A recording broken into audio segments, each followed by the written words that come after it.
Michael was born, as they say in such cases, with a silver spoon in his mouth. His father, Becker, was one of the most influential businessmen in the region. He had made his fortune 20 years ago and strengthened his position with every passing year. He had 2 children, a son named Michael and a daughter named Dana. Dana was 5 years older than Michael. The children lost their mother at a very young age. She died of cancer when Dana was 7 and Michael was just 2. Michael barely remembered his mother. He had only vague memories of someone gorgeous reading him bedtime stories. He couldn't recall her face or voice, no matter how hard he tried. Their father was a man of strict principles and rules. In front of his children, he always behaved impeccably, serving as a living example in all things. Of course, he loved his son and daughter deeply, and they knew and felt his love. However, they never saw the ordinary weaknesses and emotions that other people displayed. Only once in his life did Michael see his father's armour crack slightly, revealing a man with feelings and worries. He was sitting in his office, holding a photograph and murmuring, as if in conversation with someone. 8-year-old Michael, struck by this unusual sight, froze in the doorway and closed his eyes in surprise. When he opened them, his father was once again the familiar, stern, restrained, and just man. After graduating from the best university in the country, Dana became an excellent lawyer, while Michael earned a degree in economics. By the age of 30, Michael was an outstanding specialist in his field, his father's right-hand man in managing a vast holding company, and the recognized heir to the family business. Michael disliked appearing at the company's central office. He was irritated by the fawning looks, smiles, and attempts to form special friendships. However, one day he had to visit his father. As he walked down the long corridor, greeting familiar faces and shaking hands, he indifferently glanced at the surroundings and objects. Suddenly, something new and unusual caught his eye. He stopped abruptly and took a few steps back. There it was. The door to one of the offices was open.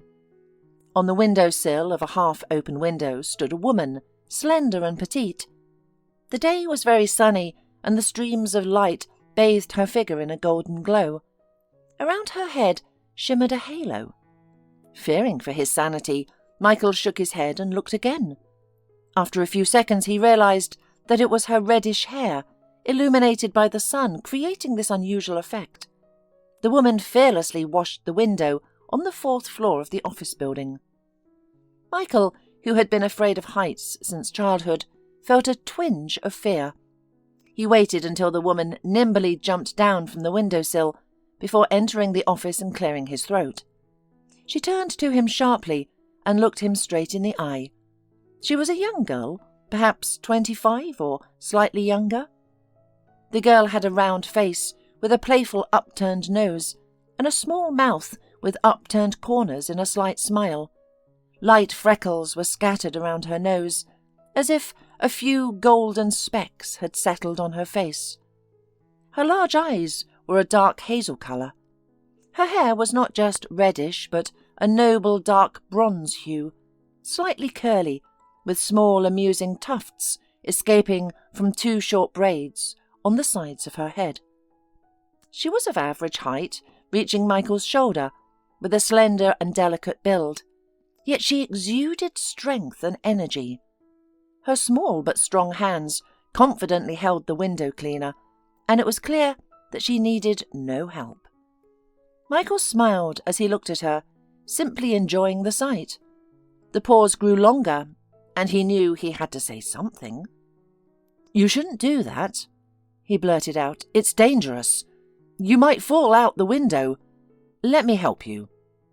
Feeling foolish, Michael turned and hurried out of the office. For the rest of the day, Michael couldn't get the image of the girl with the window cleaner out of his mind. He kept remembering her charming face in every detail, even the small, thin, barely noticeable scar on her chin. That evening, he played tennis until he was exhausted, and then read a contract carefully, hoping to present it to his father the next day. Finally, utterly exhausted, he took a shower and went to bed. Yet the last thing he saw before drifting off to sleep was the small, upturned face with red braids on either side. The following days were filled with tasks, problems, worries and travels that swept Michael into their whirlwind. Over the weekend, his family celebrated his father's anniversary, and, naturally, Michael, along with his sister, was an essential participant in all the official and unofficial events. But no matter what he did or where he was, the vision of the girl from the office window kept flashing through his mind like a golden spark. The next week, to everyone's surprise, especially his own, Michael found himself at the company's main office.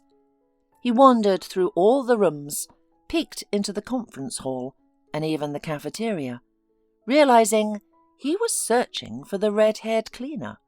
But he couldn't find her anywhere, and this made him sad. "Listen, Fred," Michael said to one of the office managers, "I need to find out about someone.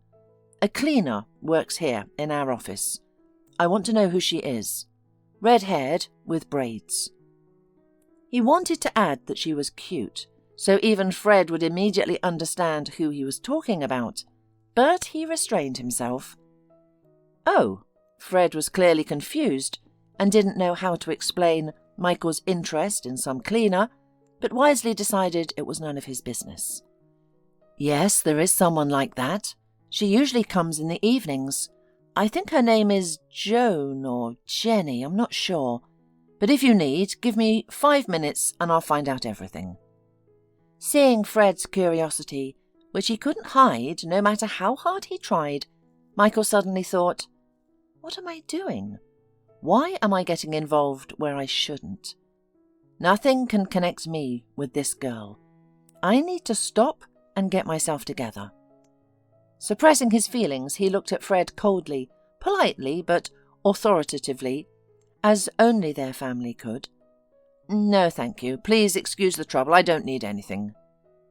A month passed. That day, an important event was taking place in the office, a board of directors meeting. Managers from various branches and departments had gathered to report on their work and receive new strategic directives from the company's leadership. Everyone was upbeat, excited, and, as usual at such events, a little anxious. This state is often masked by feigned cheerfulness and enthusiasm. One such enthusiast greeted Michael right at the office entrance. It was the head of one of the company's out-of-town branches.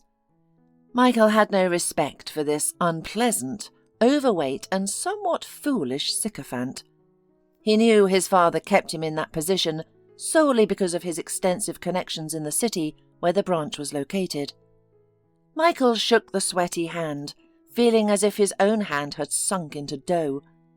He barely resisted the urge to wipe his hand immediately with a handkerchief. Panting heavily, Shepherd leaned in confidently so everyone could see and appreciate his closeness to the boss's son. "Well, Michael, we'll get our marching orders from the bosses, and then it's off to the restaurant, right?" He laughed again, his whole body shaking, and winked at Michael. Some people really need to stop eating out so much, people thought, but said nothing aloud. He simply shrugged and stepped away from Shepherd, especially since the office manager, Mary, was rushing towards him with a huge stack of papers. "Mr. Becker, here, you need to review these urgently," she said. Michael turned around, and what happened next seemed to unfold in slow motion. Shepherd's massive figure suddenly swayed, he flailed his arms, spun around, and then collapsed face first onto the floor with a thunderous crash. The bustling office, filled with conversations, laughter, greetings and phone calls, fell silent instantly. After a few seconds, everyone rushed to the fallen man and gathered around him, but no one dared to touch him. "We should probably call an ambulance," someone said. "Yes, of course, immediately, urgently," several people chimed in. People started shouting over each other, fumbling with their phones and asking questions. "Please, let me through. Allow me to pass." A voice suddenly called out from behind the crowd gathered around the fallen Mr. Shepherd. With evident difficulty, a girl with red braids pushed her way between the bewildered security guards and rushed to the man lying on the floor. Kneeling down, she quickly grasped his wrist and placed her fingers of her other hand on his neck. Then, touching his lips with her palm, she looked up at the crowd with her large eyes. "He's not breathing and there's no pulse. Help me turn him onto his back," she said. Straining with all her might, she tried to turn the massive man, who seemed 3 times her size. No one moved, as if paralyzed. Only the frightened whimpering of some of the women could be heard. Finally, Michael snapped out of his stupor and rushed to the girl's side. Kneeling painfully beside her, he helped turn the incredibly heavy body onto its back. With quick and precise movements, she loosened Shepherd's tie, unbuttoned his shirt, and began performing CPR. Michael remained on his knees in an uncomfortable position, but he paid no attention to the discomfort. Entranced, he watched the girl. Her slender hands almost disappeared into the folds of fat on Shepherd's chest. He saw the vein pulsing on her temple from the strain, her hands trembling with effort, and the struggle in her breath as she tried to force air into the man's lungs. She was clearly exhausted, but desperately fought to save his life. Suddenly, Shepherd's eyelids fluttered. His body shuddered, and he took a gasping breath. The girl looked at him with relief and exhaustion. "Thank God," she whispered, feeling for his pulse. Satisfied with the steady beat, she nodded. "What can I do? How can I help?" Michael asked, eager to be of use. "Is there something I can do to make this easier for you?" He cursed himself for not knowing her name. She looked at Michael as if noticing him for the first time. "Open the window, he needs fresh air," she said, taking a deep breath herself. Michael jumped up and rushed to the window, nearly breaking the handle as he flung it open.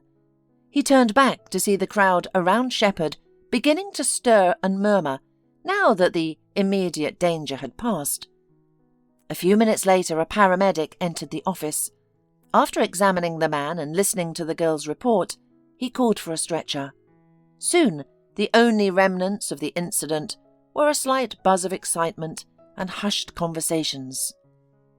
Everyone seemed relieved and proud, as if they had each personally performed a heroic deed. The real heroine, however, sat calmly on the floor, ignoring everyone as she breathed in the fresh autumn air. With evident effort, she stood up and jumped lightly in place to restore circulation to her legs. You're amazing. How did you know what to do?" he asked. "Well, I am a certified nurse," she replied with a smile. "It would be strange if I didn't know first aid." "A nurse? Then why? Why are you here?" Michael stammered. "Cleaning floors?" she finished for him. "What's wrong with that? The pay here is excellent, and the hours are convenient. I work 3 evening shifts a week at the hospital." "The hospital? Which hospital?" Michael asked, raising his eyebrows. "The one where I work as a nurse. I moonlight here because I need the money," she explained, a hint of apology in her voice. "Michael?" His father's voice boomed across the office, effortlessly rising above the noise. "Come here, it's time to start. I need you." The girl glanced nervously at the door and took a few quick steps toward the exit. "Wait, please," Michael called, catching up to her and slightly touching her arm. "What's your name?" "Joan," she replied with a smile. "Thank you, Joan," Michael said, looking at her with admiration. "We will definitely see each other again." He called over his shoulder as he hurried to his father, who was waiting impatiently across the office. Looking back a moment later, he saw that the slender figure with the playful red braids had disappeared, and Michael suddenly felt lonely. The next day, Michael sat at his computer in his office, doing nothing. His mood was inexplicable, a mix of apathy and fatigue. The workday had ended an hour ago, and almost everyone had left. Only the sounds of a few die-hard workaholics could be heard from some of the offices. Michael sat with his chair tilted back, rocking gently, a habit that had broken more than one office chair over the years. He closed his eyes, leaning back until the chair creaked ominously. What was wrong with him?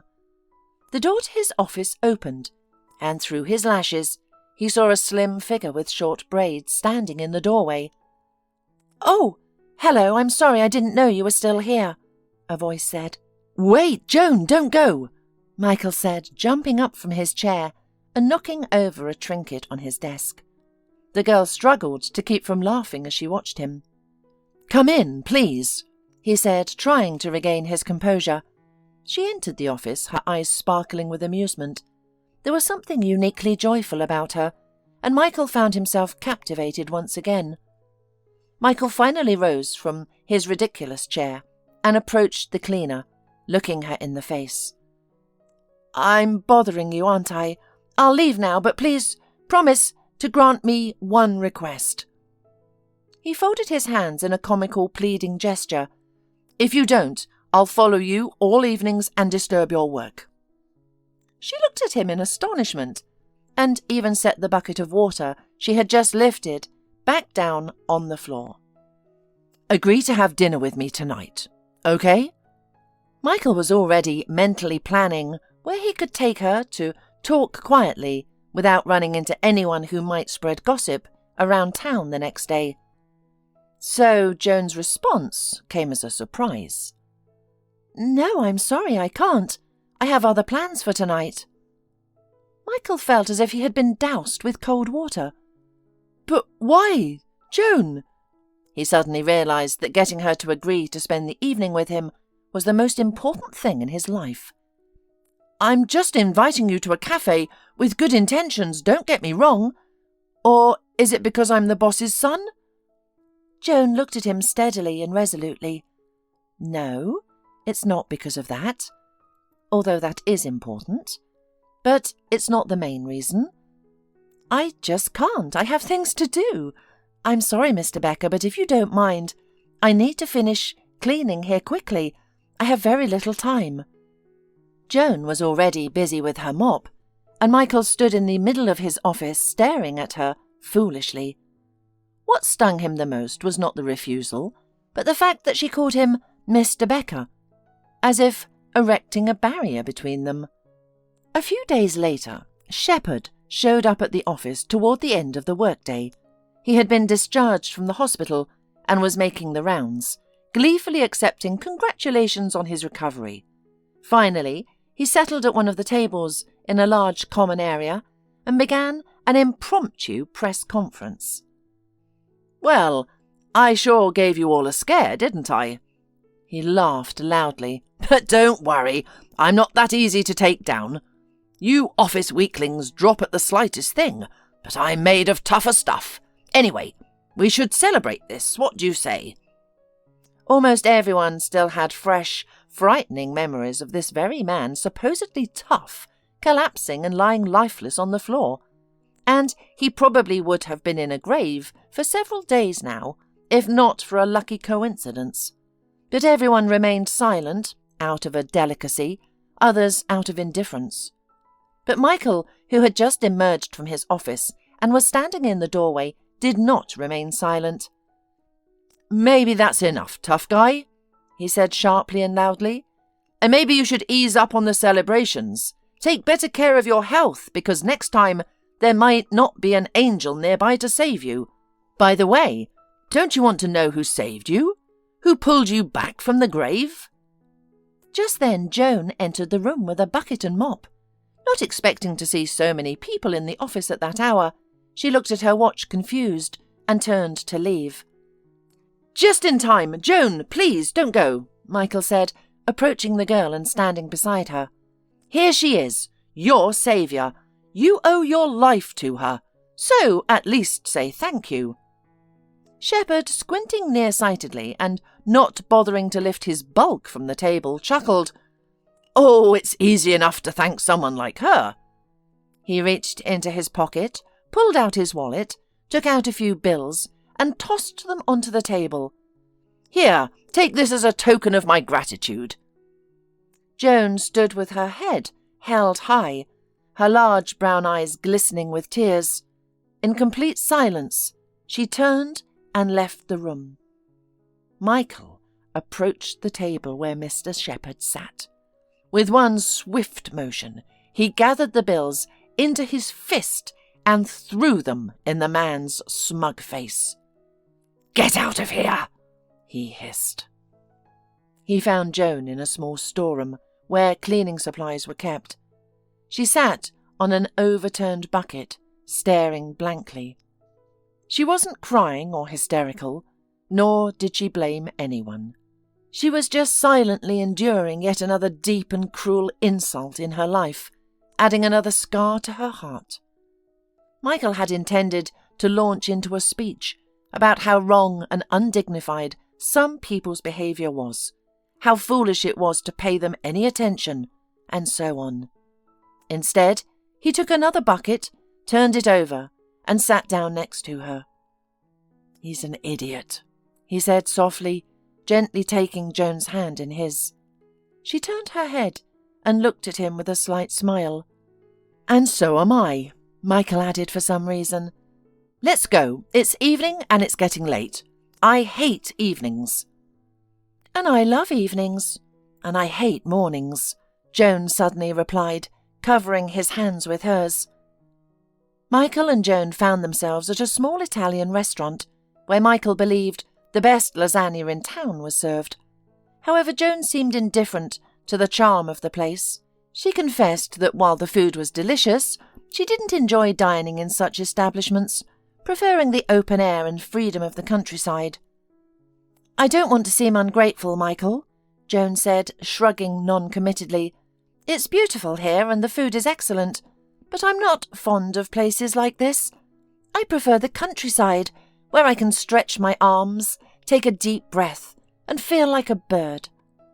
Suddenly inspired, Joan suggested, "Would you like to see my favourite spot in the city?"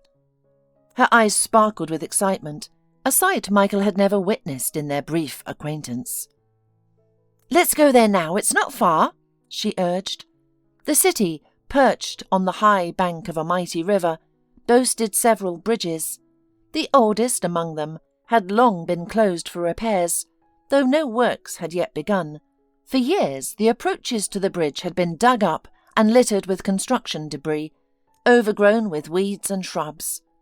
It was to this spot that Michael drove, following Joan's directions. "Here it is," Joan declared triumphantly, gesturing toward the barely visible bridge in the gathering dusk. "Come on." She opened the door and hopped out of the car. Michael was less than thrilled at the prospect of venturing onto a dilapidated bridge in the dark, risking life and limb. "Joan, wait!" he called out, trying to stop her. "Wait for me!" "Just watch your step," her voice echoed from ahead. "Come on, hurry up!" Left with no choice, Michael switched on his phone's flashlight and followed Joan, cursing the romantic whims of certain red-haired individuals. He cautiously picked his way along the faint path, guided by the bobbing light ahead. A narrow pedestrian walkway ran along the edge of the bridge. Michael stopped abruptly, his lifelong fear of heights gripping him. Even when driving across bridges, he would squint and stare straight ahead, eager to get past the chasm beneath as quickly as possible. Now, a mere 2-metre-wide strip of metal lay before him, with rickety railings separating him from the vast, dark void to his left. His palms grew damp, and his heart raced. "Michael, where are you? Come here quickly!" Joan's voice beckoned from ahead. Michael squeezed his eyes shut and forced himself to take a step forward. Joan stood about 50 metres from the bridge's entrance, her face radiant with enormous shining eyes, arms outstretched. "Just look!" she exclaimed. Michael mustered all his willpower and turned to face the direction Joan indicated. Before them lay a sea of lights framing the dark, shimmering river. The evening air was cool and refreshing.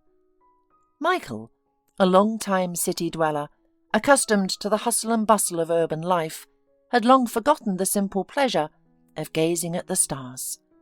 Life's hectic pace left little time for such moments, but tonight the sight was breathtaking. Against the backdrop of twinkling lights reflected in the river, Joan's slender figure stood out, her auburn hair dancing in the breeze. At that moment, Michael realized that for this girl, he would conquer any height. After their adventure on the bridge, he drove Joan to her small apartment on the city's outskirts. Though he longed to embrace her, he merely shook her hand awkwardly. Back home, Michael tossed and turned all night, berating himself for his foolish sentimentality. By morning he understood that his feelings for Joan were genuine. Joan hailed from a small village about 100 kilometres from the city. Her mother, Kathleen, was a cheerful and reckless village girl, known for her gleeful laughter that often erupted without cause. As a saleswoman in the village store, she was a familiar sight to everyone in the community, and to those who passed through, whether by chance or on business. The identity of Joan's father remained shrouded in mystery, perhaps even to Kathleen herself. It could have been one of the locals, or maybe one of the workers who had come to build the new school. The local gossips naturally attempted to unravel the mystery and determine the paternity, but their efforts yielded no clear or unanimous conclusion.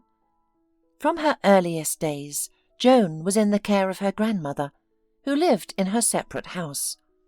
Kathleen, after the birth of her daughter, returned to her carefree lifestyle.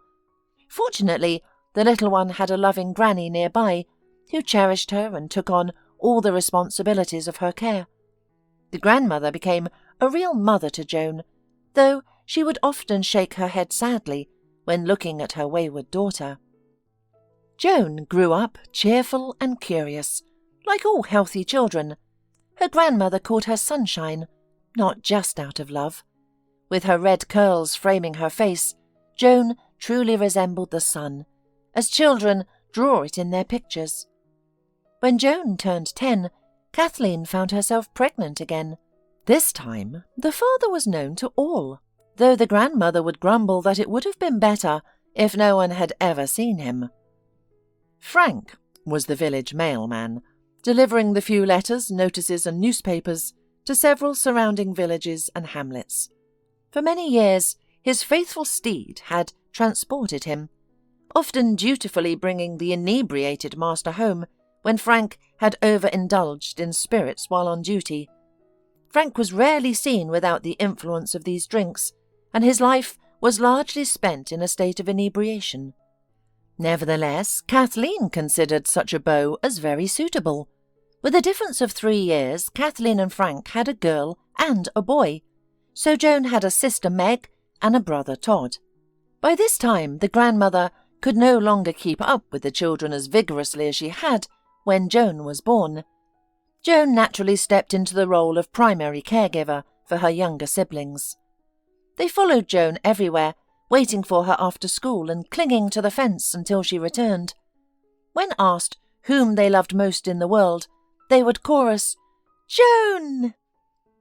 Then one day, the grandmother suddenly seated her eldest granddaughter beside her and said seriously, "Sweetheart, you need to leave here to make something of your life. I see you're thinking of staying because of the children. Well, I won't have it. You go away from here, study, get a profession.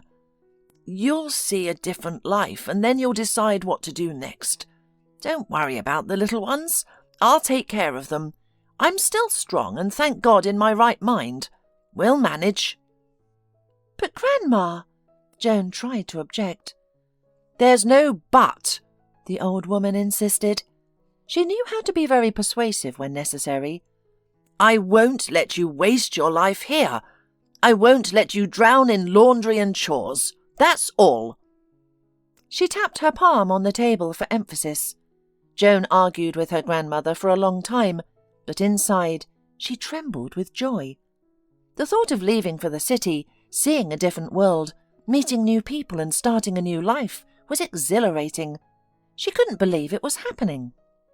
With a happy sigh, she hugged the old woman.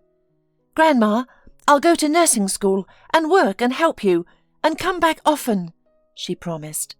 The grandmother stroked her, Sunshine's head, remembering something excellent and kind from her long, hard life. Joan went to the city and, as planned, enrolled in medical school. After 3 years, she began working at the city hospital, despite her lack of real experience. The pay was much higher than in the village, and she sent half of her earnings to her grandmother. But soon tragedy struck. Kathleen and Frank, either celebrating some event or simply indulging without reason, had consumed too much alcohol. When their house caught fire in the middle of the night, neither of them stirred. Neighbours, awakened by the glow of the flames, rushed over, but by then the house was already engulfed. Despite valiant efforts by both the villagers and the fire department, the blaze could not be extinguished. Fortunately, the children had been spending the night at their grandmother's house and were spared from the tragedy. News of the fire and her mother's death left Joan devastated. However, she couldn't afford to wallow in despair for long. Now her grandmother and the children had no one but her to rely on. They needed financial support, and Joan found a part-time job as a cleaner in a large, successful company's office. The pay was good, allowing her to clothe the children for winter and maintain a modest city life. The flexible schedule also permitted her to take night shifts at the hospital. On the surface, life seemed to stabilize, but Joan had lost her inner peace. She encountered a handsome man with an attentive gaze and an easy smile, reminiscent of the hero from her girlish dreams. Their first meeting was accidental, and she regretted that he saw her with a window washer in hand, dishevelled in old jeans. She wished she looked more presentable, thinking he might notice her then. It seemed he showed no interest, and when she learned he was the company's owner's son, she ridiculed her own dreams. "Cinderella," she thought, "and a prince? What a fool you are, Joan." And now they shared a magical evening at a restaurant and on a bridge illuminated by the city lights, feeling alone but content with only each other in the universe. The next day Michael could hardly focus, eagerly awaiting her arrival at his office. The door opened and Joan entered. Michael, who had been perched on the windowsill, quickly jumped down and stood awkwardly, unsure of how to greet her. Should he embrace her, take the mop from her hands, or wait for her to make the first move? "Good evening, Mr. Becker," Joan said calmly. "Are you still working? Should I come back later?" Michael stared at her bewildered. Why was she addressing him so formally, using his patronymic? Why was she asking when to return if he never wanted her to leave again? "Hello," Michael finally managed to say. "Joan, why are you talking like this? Didn't we agree to use our names yesterday? I've been waiting for you. There's something I want to tell you." Joan paused for a moment before responding. "Mr. Becker, I am truly grateful for last night." "Truly? But I must ask you, please, let's not talk about it anymore. Let's not do anything like that again." "Why not?"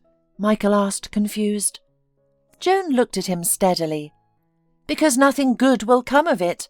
I know my place and I remember who you are." "To hell with all that!" Michael exclaimed. "Your place? What are you talking about? I love you!" Joan stood still as if frozen.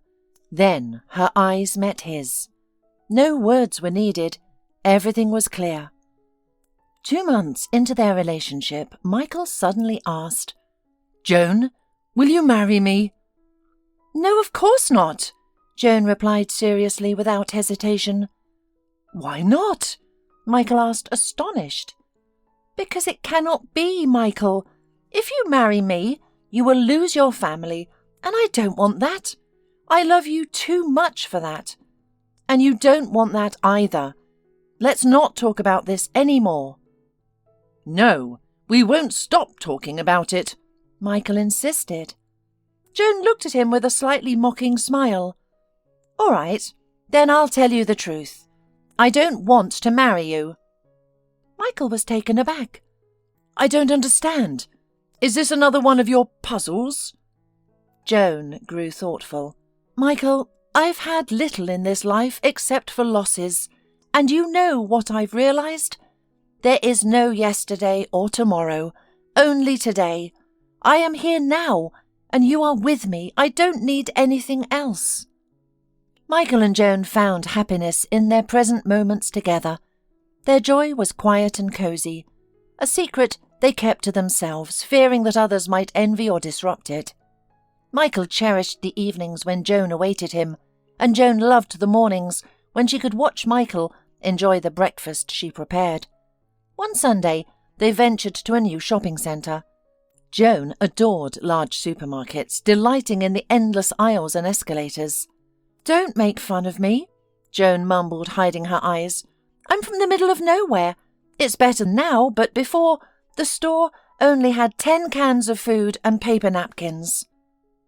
Michael, like many men, disliked shopping, but with Joan by his side, even this seemingly pointless activity became enjoyable. Joan was fiercely independent, especially when it came to money. She refused to accept any from Michael, and when he once tried to leave her some without her knowledge, she gave him a stern warning. If you try that again, I'll stop talking to you, she said, her eyes leaving no room for doubt. But why? Michael asked, genuinely puzzled. Because, she replied firmly, her answer final. Despite her stance, Joan didn't make things awkward for Michael. She allowed him to pay for himself during their occasional outings to restaurants, movies, or nature walks. After finishing their shopping, they wheeled the cart to the underground parking lot, where Michael's car was parked. As he unloaded the groceries, one of the paper bags tore, sending a flat jar tumbling out. At that moment, Michael, a 30-year-old businessman with 2 advanced degrees, felt an irresistible, boyish urge to kick the jar. He gently nudged it toward Joan, and she responded instantly. Like children, they chased the jar across the parking lot, laughing and playfully shoving each other. Finally, Joan sent the jar under a car and turned to Michael, her face flushed with joy. Michael wrapped his arms around her, pressing her close. He buried his face in her golden hair, and she sighed contentedly, resting her head against his chest. When Michael finally looked up, he froze. Standing a few cars away was a woman staring at them. It was Dana, his sister. Joan sensed something was wrong and looked up at Michael.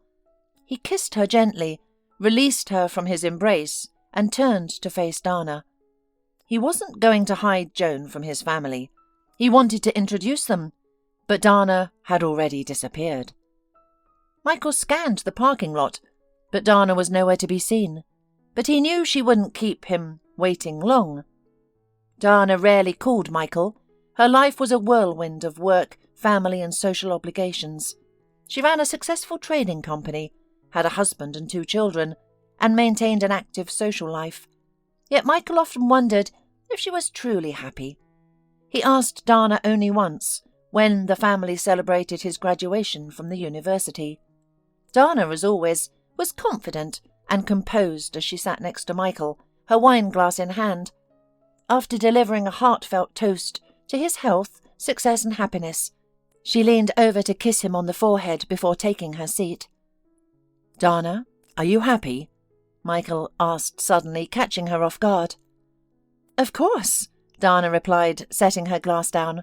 What a silly question. Yet as she spoke, Michael noticed her hand resting on her lap, clench into a fist and tremble slightly. He looked up and saw an expression in her eyes that he had never seen before, a mix of longing, loneliness, and boredom that startled him. The moment passed quickly, and Dana regained her usual composure, her ironic smile returning. Michael pondered this incident for a long time. Had he glimpsed the truth in Dana's eyes, or was it merely a fleeting moment of weakness? He couldn't be sure, but one thing became clear to him. He did not want to be happy in the way Dana seemed to be. The next day, Dana called. "Michael, hello," she said warmly. "How are you? Let's meet up and talk. It's been too long since we sat down together." Michael knew exactly what Dana wanted to discuss. Joan. They agreed to meet in a small park near the company office, both aware of the conversation that lay ahead. Dana, as always, exuded confidence and elegance as she sat down beside Michael on the bench. He couldn't help but notice her beauty, though he felt she lacked the softness and tenderness he so admired in Joan. Dana wasted no time with pleasantries, diving straight into the heart of the matter. "Michael, I saw you with a woman yesterday," she began, her tone resolute. "You're an adult, and you have the right to live your life as you see fit, but don't you think—" "Dana," Michael interrupted, "have you ever done something just because you wanted to? Something you believed was right, regardless of what others thought?" Dana faltered, taken aback by his question. "What does that have to do with anything? We're talking about you, Michael. I know this girl. I've seen her at the office. Girls like her—" "Dana, stop," Michael said, raising his hands. "You don't know Joan. She's not after money or status. She won't even marry me. She just wants to be with me. And that's enough for both of us." Dana scoffed, her voice cold. "Michael, there's no such thing as a person who wants nothing. She's playing you." Michael closed his eyes, weary of the argument. He knew it was pointless to try and convince Dana. "You don't understand, Dana. You can't see happiness because you're not happy yourself." Dana jumped to her feet, standing before her brother, her voice rising in frustration. "She seems to you like a simple, kind creature, a red-haired angel in the flesh. The only thing missing is the wings on her back. Don't be a fool." Dana was nearly shouting, drawing the attentions of passers-by. "I have to give her credit. She's handled you masterfully, no doubt about it. I'm almost envious of her charm and tenacity." Michael, realizing the futility of his efforts, still attempted to reason with his sister. "Dana, you don't know Joan. She doesn't want anything from me. She just wants to be with me. And that's enough for both of us. She doesn't even want to marry me. She says she doesn't need anything." Dana looked at Michael coldly, a sneer playing on her lips. "You know, Michael, when I see someone who claims they need nothing, I understand they need everything." Michael wearily closed his eyes, realizing the futility of arguing with Dana. He loved his sister deeply. However, he understood that someone unhappy could never believe in the happiness of others. He saw once again the longing and boredom in Dana's eyes that he had glimpsed before. "At least think of your father," Dana finally resorted to her heaviest argument. "You'll kill him with this." Michael looked at his sister with interest. "Really? I don't think there are words invented yet that could kill Dad. Enough." He stood up, deciding it was time to end this pointless conversation. "I'll tell Father everything myself. I won't give up Joan, no matter what happens. I must go now, Dana. Say hello to my favourite nephews." Michael wanted to end the heavy and meaningless conversation on a positive note. He tried to kiss Dana on the cheek, but she resolutely turned away, leaving him to awkwardly brush his face against her shoulder before walking away. "Well, it's your life, but don't think we'll sit idly by and watch you ruin it," Dana declared meaningfully, striding away down the park alley. Michael was determined to speak with his father the very next day. As if sensing his intention, Mr. Becker called that evening, asking Michael to be at the office the following morning. The next day, Michael entered his father's expansive office. Despite frequent visits over the years, the sterility of the room always struck him. The office reflected perfectly his father's character, strong, authoritative, and incredibly intelligent, with an uncanny intuition and iron grip. Mr. Becker achieved his goals without ever needing to raise his voice or lose his composure. People naturally did as he wished, almost always. But Michael, entering the office that day, was prepared to defy his father's will. He was determined not to leave until everything was resolved. His father greeted him in the middle of the room, shaking his hand and then unusually embracing him. This unexpected gesture made it even harder for Michael to begin the difficult conversation, but he knew it was necessary. "Father, I need to talk to you very seriously," Michael began. "Wait, son," his father interrupted abruptly. This, too, was unusual. Mr. Becker never interrupted anyone. He always allowed others to finish speaking, often saying, "If you don't listen to someone, you'll never understand them." Caught off guard, Michael fell silent. His father paced to the window and back, then stopped abruptly in front of Michael, who was seated in a chair. His face bore a look of deep concern. God, has Dana already gotten to him? Michael thought anxiously. "We have serious problems," his father said, getting straight to the point as always. "Our production facility has halted operations today." Mr. Becker paused, assuming he had given his son enough information to ponder, and indeed he had. Michael, fully aware of the company's situation, began to think. The faculty his father referred to was essentially a factory that produced rare and highly complex equipment. The contracts for supplying this equipment involved such large sums that their loss would spell not just trouble, but disaster for the firm. "You need to sort this out as quickly as possible," his father said. "I need you now, as my best manager. The shutdown is somehow related to emissions into the environment. No one but you can handle this." His father looked worried and exhausted, a sight Michael hadn't seen in a very long time. "Of course, Dad, I'll do everything. When do I leave?" Michael asked. "The plane departs in 2.5 hours. A car is waiting for you," Mr. Becker replied, extending his hand. The issues Michael needed to address in another city were indeed serious and consumed nearly 2 weeks of his time. He called Joan every day, and their conversations brought him a sense of lightness and joy. He never imagined that simple, seemingly insignificant words could mean so much. They would greet each other cheerfully, ask about the weather and each other's health, and discuss their days, though in reality they just wanted to hear each other's voices. "Are you waiting for me?" Michael would ask. "Of course I'm waiting," Joan would reply. This routine continued for several days, until Joan's phone fell silent. Initially, Michael wasn't overly concerned. There could be many reasons why she wasn't answering: a broken phone, lost or stolen. However, as the days passed, his worry grew. He couldn't understand or explain the sudden silence. Finally, after resolving the issues with the factory launch, he rushed back home. Throughout the journey, he repeatedly dialed Joan's number, only to hear the mechanical message that the subscriber was unreachable. Upon returning to his city, he immediately went to the small apartment Joan rented. Despite their relationship, Michael had never managed to convince her to move in with him. She stubbornly clung to her independence. He rang the doorbell and listened. The apartment was completely silent. "Of course!" He looked at his watch and slapped his forehead. "She's at work right now." Michael burst into the office like a storm.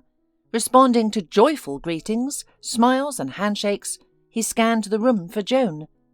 Suddenly he noticed a woman with a mop, diligently cleaning under the desks, with an incredibly serious expression. "Who is that?" he asked the office manager, Mary, who happened to be nearby. "She's been working here for a few days now. Seems all right. Why do you ask?" Mary said, intrigued by Michael's interest in the support staff. "Where is the previous cleaner? The one with the reddish hair?" Michael asked, his lips barely cooperating. "She quitted, was fired. I don't know the details," Mary replied, watching Michael walk away quickly. Michael drove back to the address where Joan lived. He rang the doorbell for a long time, until an elderly woman from the neighbouring apartment came out onto the landing. "What's all the noise about?" the woman asked sternly and suspiciously. "I'm sorry, I'm looking for a young woman who lives here," Michael explained. The woman's expression softened. "Oh, she moved out. Shame, she was a good girl. Quiet, tidy, polite. Now, who knows who they'll put in there next. She said her goodbyes and left. Said she was going home." Michael couldn't understand what was happening. Why had Joan disappeared without a trace or any message for him? He sat in his office, head in hands, staring blankly at the desk. Suddenly he straightened up, recalling Dana's parting words. "Don't think we'll sit idly by and watch you ruin your life." Minutes later, Michael stormed into his father's office. "Finally!" Mr. Becker greeted him warmly. "You handled that problem brilliantly, son. Well done." He took Michael's hand and embraced him. "I thought we might celebrate. It's been a while since—" "Father, before I left, there was a girl named Joan working here as a cleaner." Michael interrupted him. "Now she's gone and I want to know why." His father's face hardened into its usual stern expression. He released Michael's hand and settled into his chair. "I thought the matter was resolved and didn't need discussing. The problem exists and we need to talk about it, because it's far more serious than you think," Michael said to his father in the same dry, business-like tone. "I never thought we'd be discussing the hiring and firing of cleaners," his father replied ironically, looking at his son. "Stop it, father. Don't pretend you don't understand what I'm talking about," Michael retorted, his voice tense.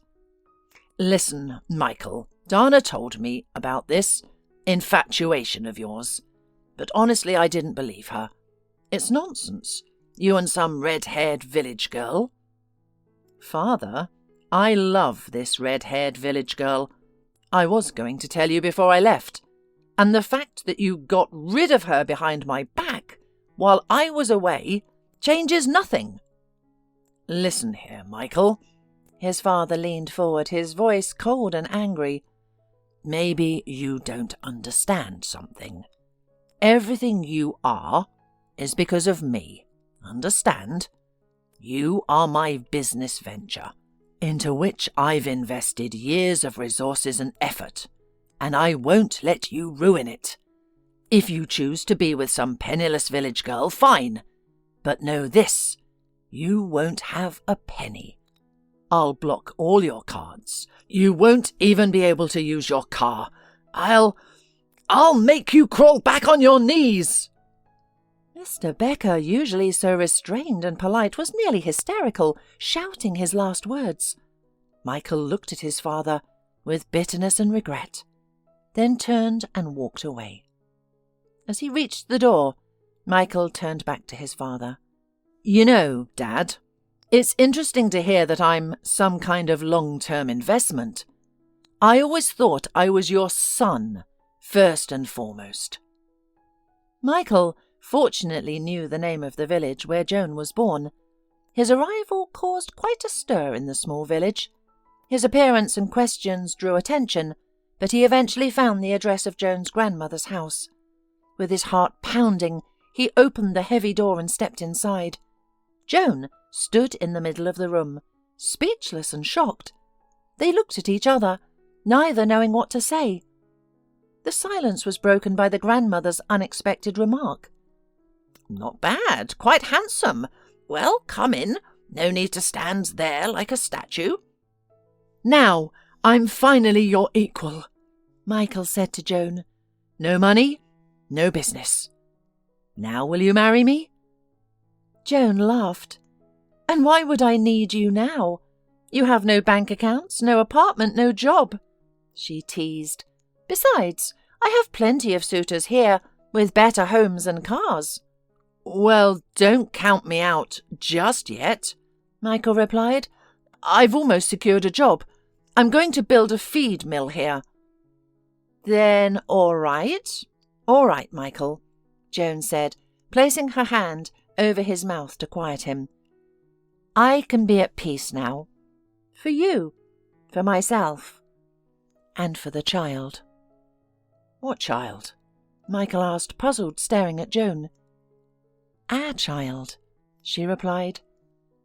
Michael had found contractors and investors and was indeed building a small feed mill a short distance from the village. Joan spent most of her time at home with their son, Benny. "Wait, Joan," Michael would say, his eyes shining with excitement. "Once we make some money, I'll build us a big house, just like in the best neighborhood in the city." Michael, like a boy with a new toy, rejoiced in each of his ideas and believed in them passionately. "Listen, Michael," Joan would say, hating herself for these moments of doubt. "I understand. We have a home, the business, plans. But you're used to an entirely different life. Are you happy here in the village, with just me and Benny, and nothing else matters?" Michael would gently but firmly stop Joan and kiss her. She would smile happily at her Prince Charming. After all, the fairy tale of Cinderella had come true. Another year passed. Next to the old grandmother's house, construction began on a new home with an unprecedented scale for the area.